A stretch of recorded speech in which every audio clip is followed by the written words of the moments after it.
I work every day, 6 to 8 hours a day.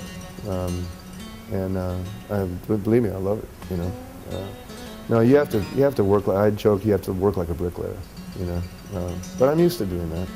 This is all a cakewalk to me, I've dug ditches. I've been a dynamiter and I've drove trucks and, from the time I was a little kid all the way up to now, I've always been an artist. So I think that whether or not you're making enough money to survive or not, I think if it's in your blood, you're going to do it.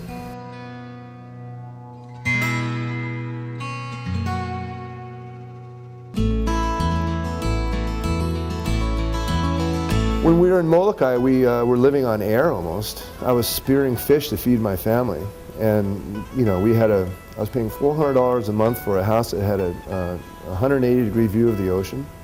Yeah, we had no money, and we had a baby, and I didn't own any property. And I think back to it as one of the best moments of my life. It was spectacular.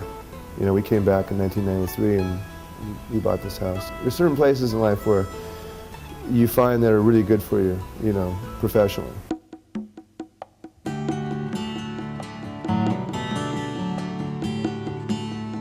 I do a lot of automatic drawing, where I just start moving my arm, and something specific happens out of apparently nothing.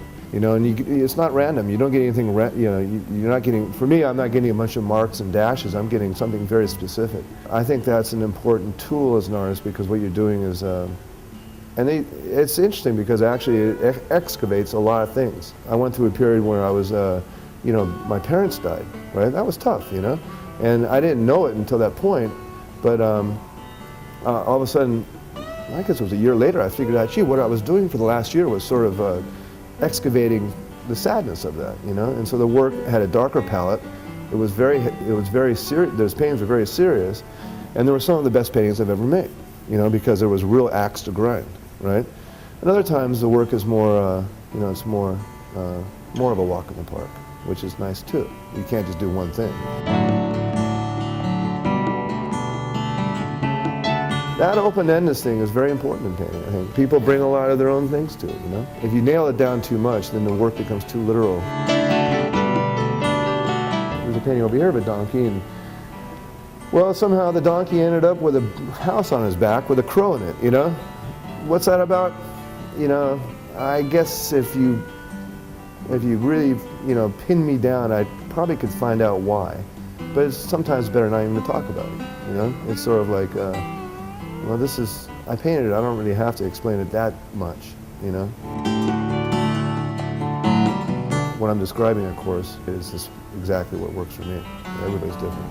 And that's, thank God, I think one me is enough. Especially for me.